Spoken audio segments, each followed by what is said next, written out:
दामोदर माधवेति देहांत काले मम सामने हो बंसी बजाते मन को लुभाते गाता यही मैं तननाथ त्यागूं गोविंद दामोदर माधवेति याज्ञवल्क्य भरद्वाज मुनि उमा समेत महेश बंदौ तुलसीदास पुनि कागभूषुंडी खगेश सिया मांडवी उर्मिला श्रुति कीरति बरबाम चार ललन चारो लली तुलसी करत प्रणाम जानकी जीवनम वंदे मांडवी प्राणवल्लभम उर्मिला रमणं वंदे कीर्तिकांतं नमाम्यहम् प्रभु अवतार कथा पुनि गाई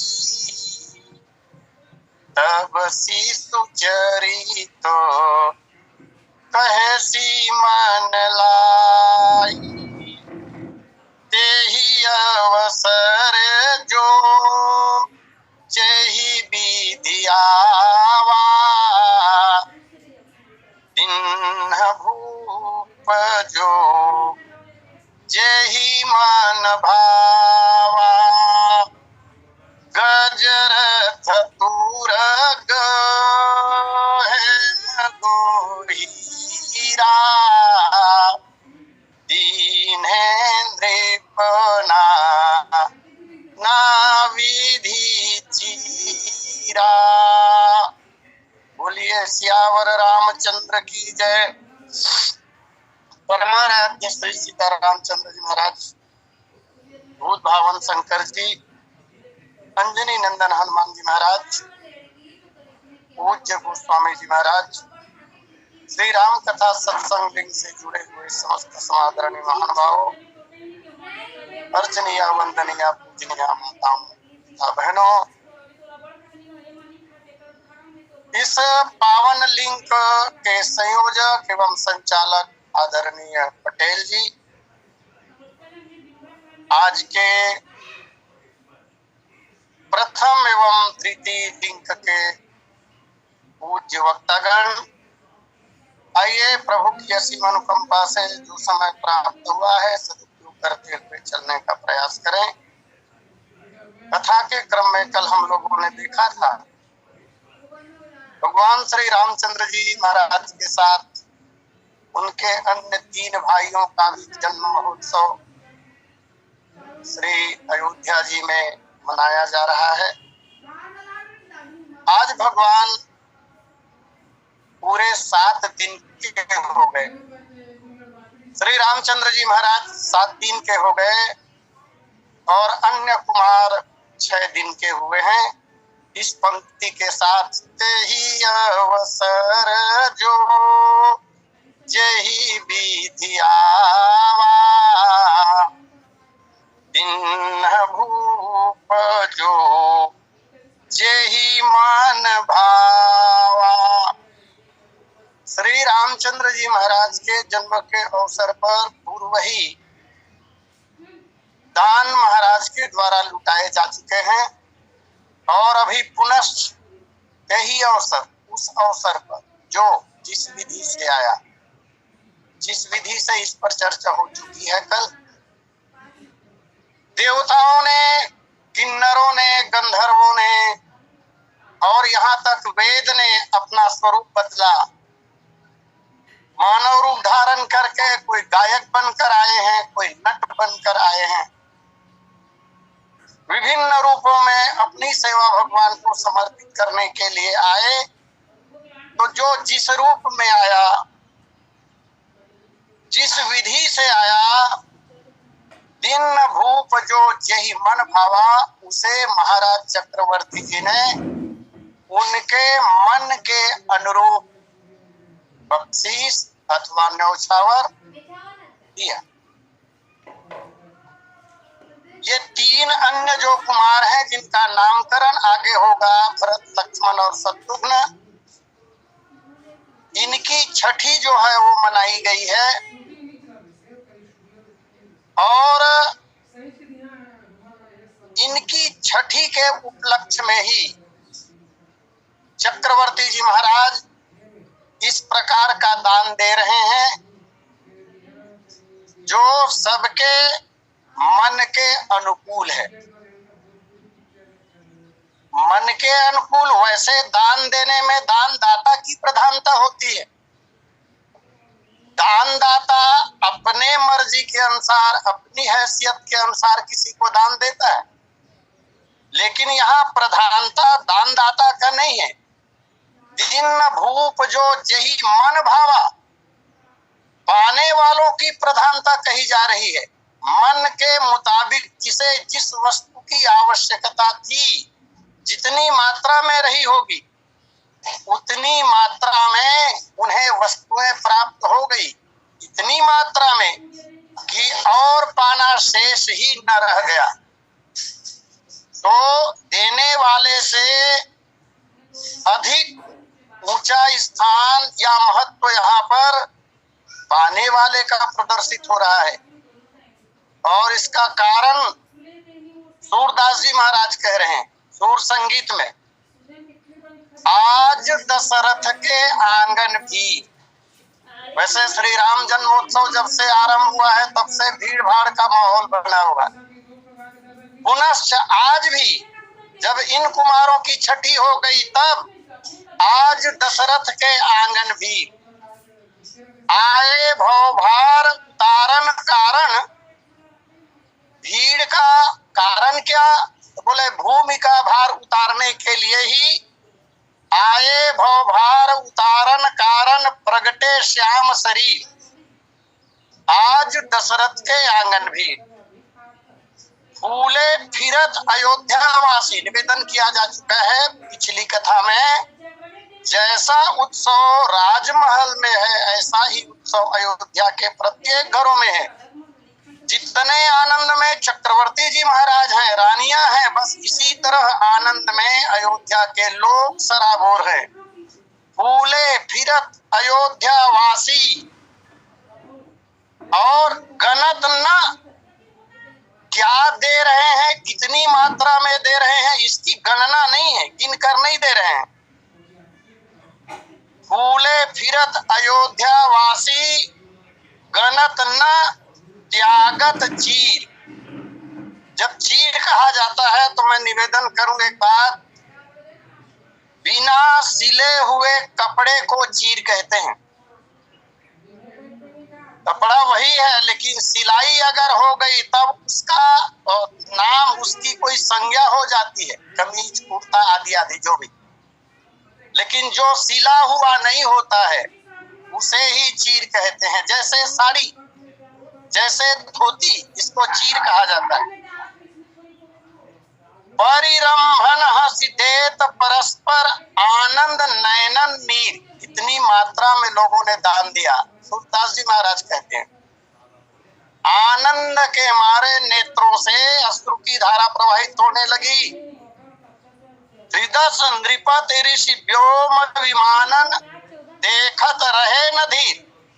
इस दृश्य को जब देवताओं ने गगन मार्ग से देखा तो अपने आप को संभाल नहीं पाए। त्रिभुवन नाथ दयालु दरस दे हरि सबन की पीर, और देत दान राख्यो न भूप कछु महा बड़े नग हीर। महंगी महंगी वस्तुएं धातुएं दे रहे, भय निहाल सूर सब याचक जे आचे रघुवीर। सब निहाल हो गए और पाने की अभिलाषा किसी की नहीं रह गई। जब भीड़ को चक्रवर्ती जी ने देखा तो चक्रवर्ती जी ने अपने मंत्रियों को बुलाया। कवि कह रहे हैं दशरथ जी ने जान लिया कि मंगन के रूप में जो लोग आए हैं वे कौन कौन हैं। कल इस पर थोड़ी सी बात हुई थी। पुनश्च दशरथ जी महाराज ने अपने मंत्रियों को बुलाया और मंत्रियों को बुलाकर तब कवि कह रहे हैं भूमि देव देव देख के नर देव सुखारी, देवताओं के राजा को अथवा भूमि देव को, ब्राह्मणों को देखकर नरदेव सुखारी, मनुष्यों के राजा चक्रवर्ती जी महाराज अत्यंत सुख को प्राप्त कर रहे हैं और सुखी होकर तब बोली सचिव सेवक सखा पटधारी भंडारी, सेवकों को बुलाया, मित्र वर्ग के जो लोग थे उन्हें बुलाया, मंत्रियों को बुलाया और पूरा भंडार खोल दिया। जिनके प्रभार में वस्त्र रहे होंगे वो खोल दिए गए, मणि मुक्ता मोती हीरा जवाहरात राजकोष ये सारे दशरथ जी महाराज ने खुलवा दिए और दशरथ जी ने आदेश दे दिया जिसे जो वस्तु जितनी मात्रा में चाहिए बस लुटाते चलो। भंडार तो ऐसा है ना चक्रवर्ती जी का कि दशरथ धन सुनी धनद लजाही, अक्षय भंडार है चक्रवर्ती जी का। उस कोष को देखकर देवताओं का कोषपाल यक्षराज कुबेर स्वयं लज्जित हो जाता था। चक्रवर्ती जी ने कह दिया देहु जाहि, जो ही चाहिए जिसे जो जितना चाहिए वो सब दो, सम्मान ही सम्हारी, आदर पूर्वक दो, लगे दे नहीं यह रसिक हेर हेर अहंकारी बुला बुला कर दे रहे और ऐसा देना जहां पर होगा वहां लेने वाले को अभाव भला कैसे रह सकता है। इस प्रकार यही अवसर जो जेहि विधियावा, दिन भूप जो जेहि मन भावा। आगे कहते हैं क्या क्या दिया, मोटे तौर पर जो महंगी वस्तुएं उनका नाम भी दे रहे हैं। बोले गजरथ तुरग हेम गो हीरा,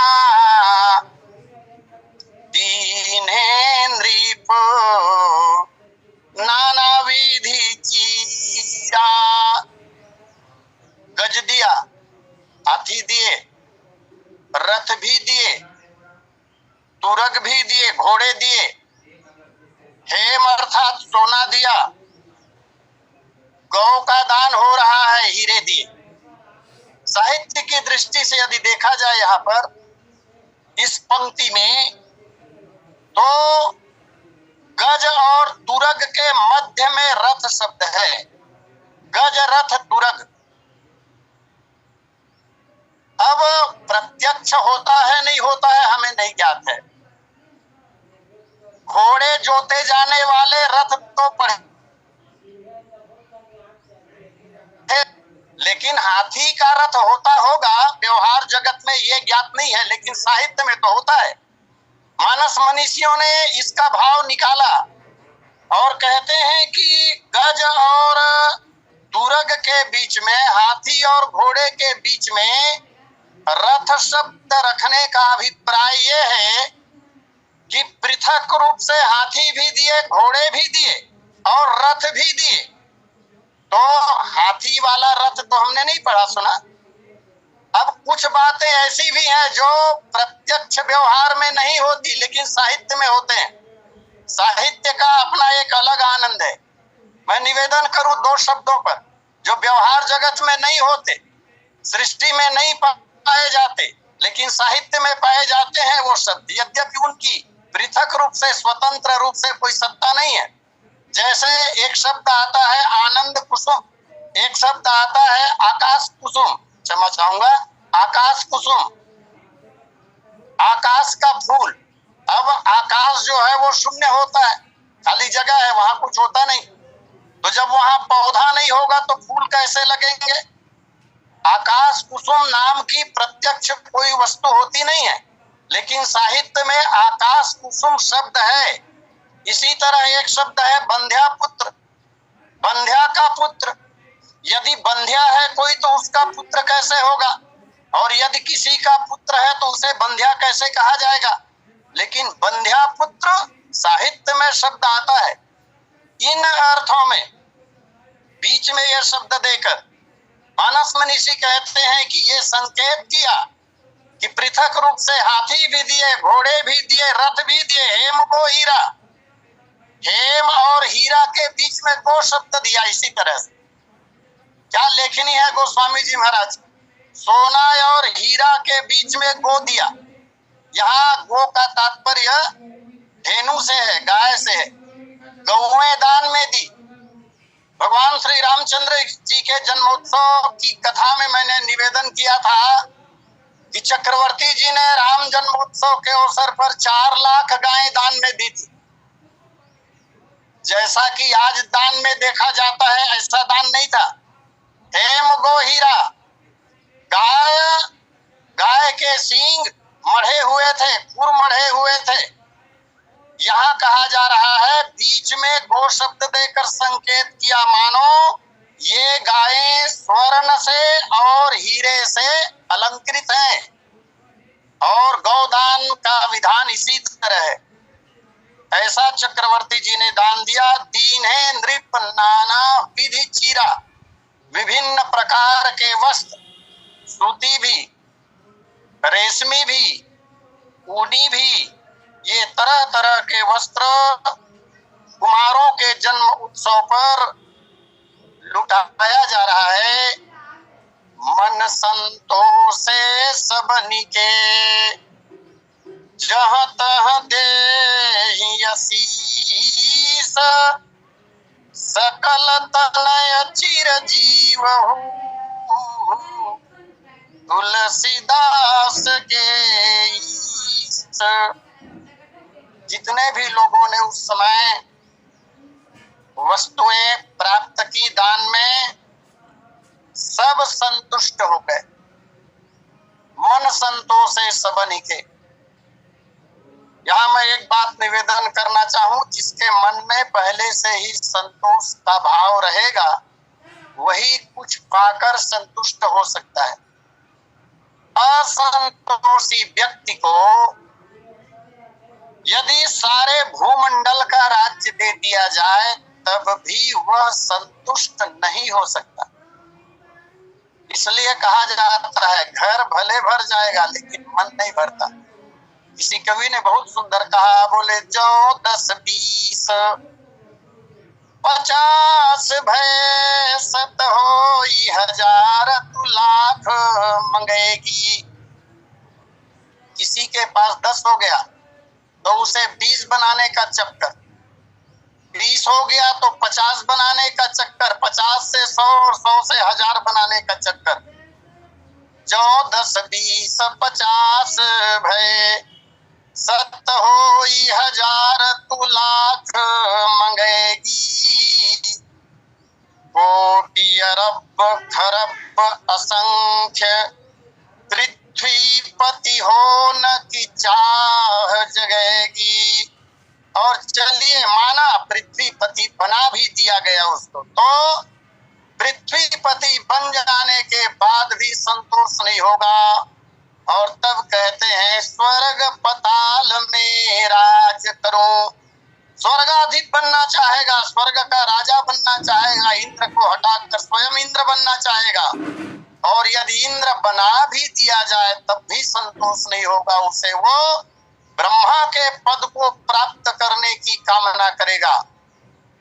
स्वर्ग पाताल में राज करो, तृष्णायाधिक आग लगेगी।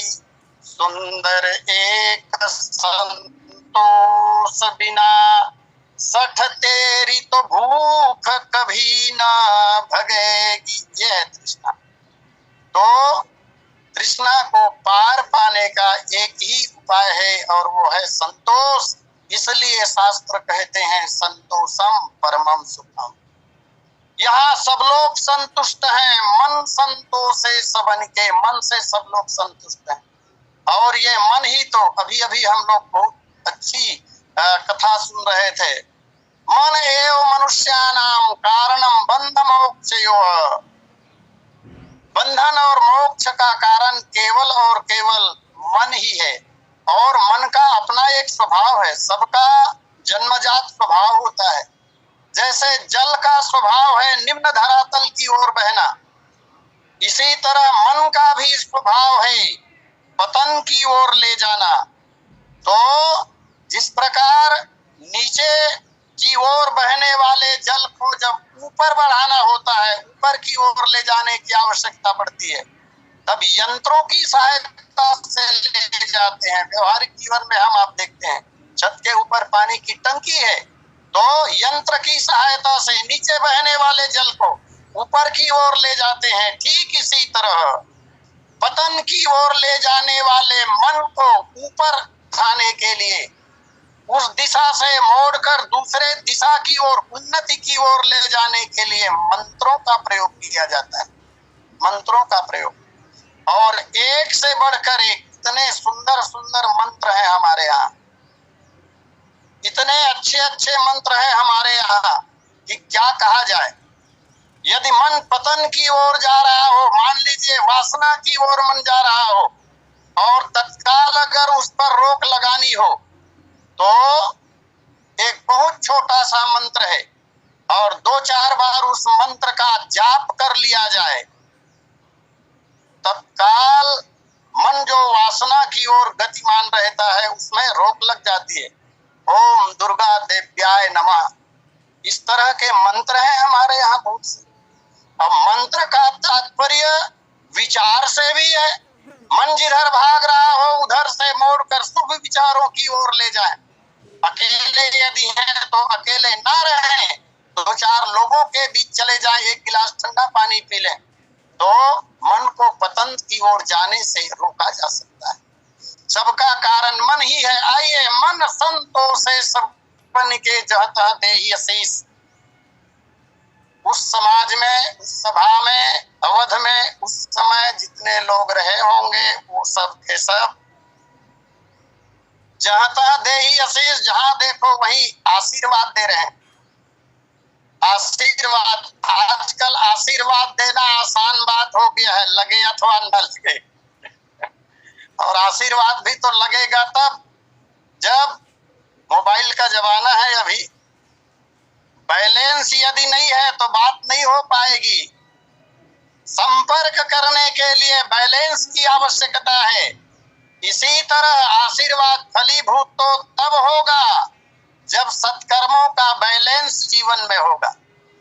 एक बड़ी सुंदर कथा आती है, और उस कथा के माध्यम से बात स्पष्ट किया गया है कि आशीर्वाद देना बहुत कठिन काम है। और हम लोग तो आजकल ऐसा उसको इतना सरल मान लिए हैं, बना लिए हैं कि पग पग पर बस बड़े से बड़े आशीर्वाद देते चले जा रहे हैं।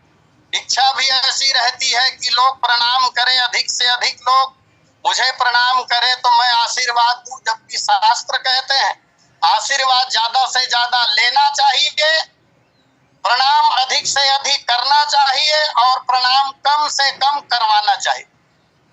क्योंकि जब आशीर्वाद दिए जाते हैं तब भी पुण्यों का क्षय होता है, पुण्य खत्म होते हैं आशीर्वाद देने से। और आशीर्वाद देने के लिए बहुत चीजों की आवश्यकता है। एक तो सत्कर्म, दूसरा वाणी पवित्र हो। नहीं खाने योग्य वस्तुएं खाई जाएगी तो वाणी कितनी शुद्ध रहेगी, उसकी शक्ति तो ऐसे ही समाप्त हो जाएगी। गोस्वामी जी महाराज के जीवन की सत्य घटना है। ऐसा कहा जाता है, पंडित दिवाकर शास्त्री ने अपने ग्रंथ में लिखा, 9 दिवसीय रामायण प्रवचन एक ग्रंथ है उनका, 2 खंड में। वहां शास्त्री जी महाराज लिखते हैं, एक दिन गोस्वामी जी महाराज कहीं चले जा रहे थे, और उसी मार्ग में विपरीत दिशा से सामने से एक महिला आ रही थी। उन दिनों में गोस्वामी जी महाराज ने रामचरितमानस का प्रणयन कर लिया था। पूरी दुनिया में गोस्वामी जी महाराज की ख्याति फैल चुकी थी। ऐसा कोई व्यक्ति नहीं था जो गोस्वामी जी महाराज को न जाने।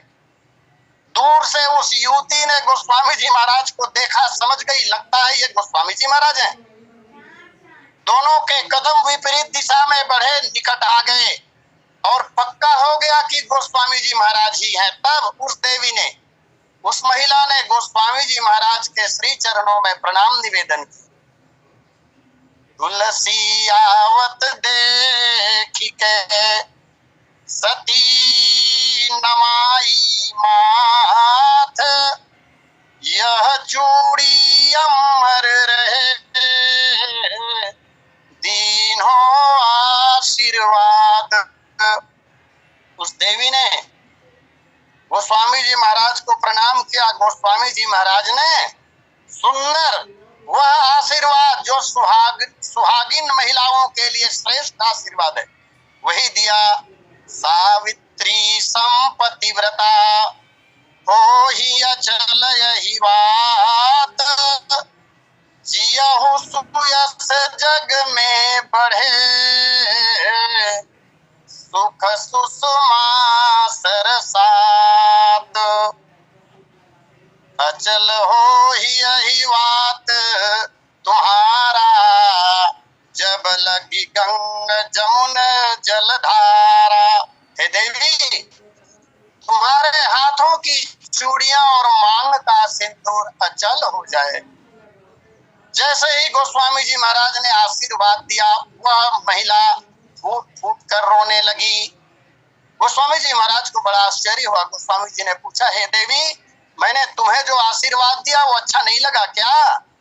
तब उस देवी ने गोस्वामी जी महाराज से कहा, महाराज जी, मेरे रोने का कारण दूसरा है। आशीर्वाद आपने अच्छा दिया है, मेरे सुहाग को अमर हो जाने का दिव्य आशीर्वाद आपने दिया है महाराज, लेकिन सच्ची बात तो ये है कि आज ही सवेरे सवेरे मेरे पति देव का प्राणांत हो गया है। हम दो ही लोग परिवार में होते थे महाराज। मैं उनकी अंत्येष्टि के लिए सामान खरीदने के लिए बाजार जा रही हूँ। आपने सुहाग अमर होने का आशीर्वाद दे दिया। ये संदेश जब समाज में जाएगा तब लोगों की निष्ठा संतों से, ग्रंथों से और भगवान से उठ जाएगी महाराज। आपने जो आशीर्वाद दिया है, इस आशीर्वाद पर लोग विश्वास नहीं करेंगे और आपकी ख्याति जगत में फैल चुकी है।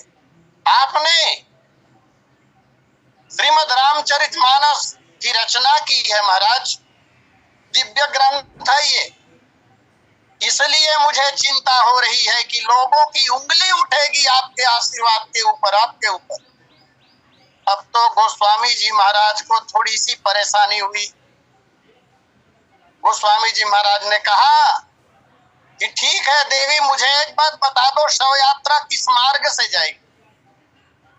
उस देवी ने कहा, महाराज इसी मार्ग से। गोस्वामी जी महाराज रुक गए, वो देवी चली गई, शव यात्रा निकली। और जब शव यात्रा निकली तब कवि कहते हैं, मुझे मंगाया पास में, लाश को अपने निकट बुलवाया, बोले मुझे मंगाया पास में, सिर पर दीन्ही हाथ। उस मुर्दे के सिर के ऊपर गोस्वामी जी महाराज ने अपना वरद हस्त रख दिया, स्पर्श किया। मुझे मंगाया पास में, सिर पर दीन्ही हाथ, हम तो कुछ जानत नहीं, तुम जानो रघुनाथ। भगवान का स्मरण किया, बोले प्रभु, मैंने बाह्य लक्षणों को देखकर उस युवती को आशीर्वाद दे दिया और बात कुछ और थी। भगवान, मैं तो नहीं जानता हूँ, आप तो सर्वज्ञ हैं, आप तो सब जानते हैं। इस तरह गोस्वामी जी महाराज ने भगवान रामचंद्र जी का स्मरण किया। शव यात्रा पूरी हुई, अंत्येष्टि की तैयारी चल रही थी। घेरे हुए कुछ लोग बैठे हुए थे मुर्दे को। थोड़ी देर के पश्चात देखा कफन का कपड़ा हिलने लगा, लोगों की दृष्टि गई और देखते ही देखते वो आदमी उठकर बैठ गया। ठीक है, आशीर्वाद इसलिए सोच समझ कर दी जानी चाहिए। गोस्वामी जी महाराज ने आशीर्वाद दिया। श्री राम कथा के रसिक, रामचरितमानस के रचयिता, भगवान के प्रिय भक्त, उनकी लाज भगवान ने रख ली। ऐसी निष्ठा हमें कहा।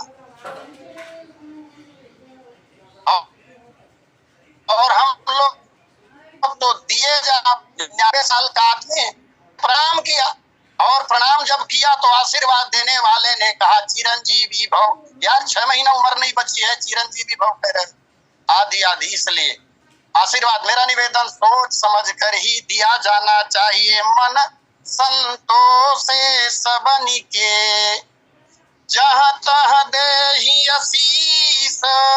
अयोध्या में जितने भी लोग हैं वो सब बड़े भाग्यशाली धर्मात्मा लोग हैं, देवता लोग ही, वहां देवताओं के अंश से ही लोग उत्पन्न हुए हैं। तो आशीर्वाद दे रहे हैं लोग, सत्कर्मी हैं, धर्मात्मा हैं, पुण्यवान हैं, पुण्यों का संचय है उनके जीवन में, इसलिए आशीर्वाद। क्या आशीर्वाद? तो बोले सकल तनय चिर जीवहु तुलसीदास के ईस। दोहे की जो नीचे की पंक्ति है उससे ऐसा लगता है, इस कथा को जब गोस्वामी जी महाराज लिख रहे थे तो गोस्वामी जी महाराज भी भाव जगत में डूब गए। वैसे रामचरितमानस की रचना करते करते गोस्वामी जी महाराज कई बार भाव जगत में डूबे, यहाँ भी भाव जगत में डूब गए। और भाव जगत में डूबकर गोस्वामी जी महाराज ने विचार किया होगा, काश उन दिनों में मैं भी अगर हुआ होता तो भगवान का जन्म महोत्सव देखने के लिए मैं भी गया होता। अस्तु सकल तनय चिर जीवहु तुलसीदास के ईस। इस आशीर्वाद देने वालों की पंक्ति में गोस्वामी जी महाराज भी जुड़ गए। और तब कहा गया कि सभी भाइयों के साथ सकल तनय, यहाँ तनय कहा गया है चक्रवर्ती जी के सभी तनय, सभी पुत्र, माने चारों कुमार, चिरजीव हो, चिरंजीवी हो तुलसीदास के, जो गोस्वामी जी महाराज के इष्ट देवता। इसकी अनुभूति करते हुए गोस्वामी जी महाराज परमानंद में मग्न है। जैसा कि मैंने अभी निवेदन किया, पूर्ववासियों एवं सभी जो दान लेने वाले लोग हैं उनके मुखों से अपना दासत्व, अपना दास भाव गोस्वामी जी महाराज निश्चित करा लेना चाहते हैं। ये गोस्वामी जी महाराज की बड़ी चतुराई है। ऐसा आनंद अयोध्या में हो रहा है, इसलिए ये बात कही गई, रघुबर जन्मानंद बधाई, भंवर तरंग मनोहर ताई। भगवान के जन्म का जन्म के अवसर पर जो उत्सव मनाया गया, जो बधाइयां दी गई, आनंद बधाई, इसको सुंदर लगने वाला मनोहर भंवर तरंग कहा गया। भगवान का जन्मोत्सव भंवर तरंग है। अब भंवर जब आता है तो लोग उसमें डूबने लगते हैं। तो रामचंद्र जी महाराज का जन्मोत्सव जब भंवर तरंग है तो इसमें कौन कौन और किस किस प्रकार से डूबे, एक प्रश्न बनता है। आइए मैं थोड़ा सा निवेदन करूं। जन्म महोत्सव हो गया तरंग, और जन्म महोत्सव में भाग लेने वाले जितने भी लोग हैं वो सब भंवर तरंग में डूब रहे हैं। कहां से शुरू हुआ? बोले हर्षित जहता, हर्षित जहत धाई दासी, आनंद मगन सकल पुरवासी। इसके पूर्व भगवान का अवतरण हुआ है। बोले सुनि शिशुरुदन परम प्रिय बानी, और संभ्रम चली आई सब रानी। तो हर्षित जहाँ तह धाई दासी, आनंद मगन सकल पुरवासी। ये लोग भंवर में डूबने लगे, आनंद के भंवर में। पुनः दशरथ पुत्र जन्म सुनि काना, मानहु ब्रह्मानंद समाना। चक्रवर्ती जी महाराज भंवर तरंग में डूबने लगे। फिर ऐसे डूबे कि परम प्रेम मन पुलक शरीरा, चाहत उठन करत मति धीरा परमानंद। पूरी मन राजा कहा बुलाई बजावहु बाजा। और इतना ही नहीं, उस कुल के कुल पुरोधा भी डूब गए। बोले कौतुक देखी पतंग भुलाना, एक मासते ही जात न जाना। और इसके आगे तो बोले काग भुसुंडी संग हम दो, मनुज रूप जाना नहीं को। और इनकी दशा क्या हुई तो बोले परमानंद प्रेम सुख फूले, और बीती न फिरहि मगन मन भूले। इसलिए कहा मन संतोषे सबनि के, जहाँ तहाँ देहि असीस। सकल तनय चिर जीवहु, तुलसीदास के ईस। और इसी दोहे के साथ भगवान श्री रामचंद्र जी महाराज के जन्म का 11वां दिन पूरा हो गया। और अन्य कुमार अब इस दोहे के साथ 10 दिन के हो गए। आइए समय पूर्णता की ओर है। इसके पश्चात जो 5वां संस्कार है, जिसे नामकरण संस्कार कहा जाता है, राम जी के साथ उनके सभी भाइयों का नामकरण संस्कार पूज्य गुरुदेव वशिष्ठ जी के द्वारा संपन्न होगा। सो अगली कथा में, और इसी के साथ मैं अपनी वाणी को विराम देते हुए सादर आमंत्रित करूंगा आदरणीय पटेल जी को। बोलिए सियावर रामचंद्र की जय। बोलिए सियावर रामचंद्र की जय। आनंदम आचार्य जी, साधुवाद।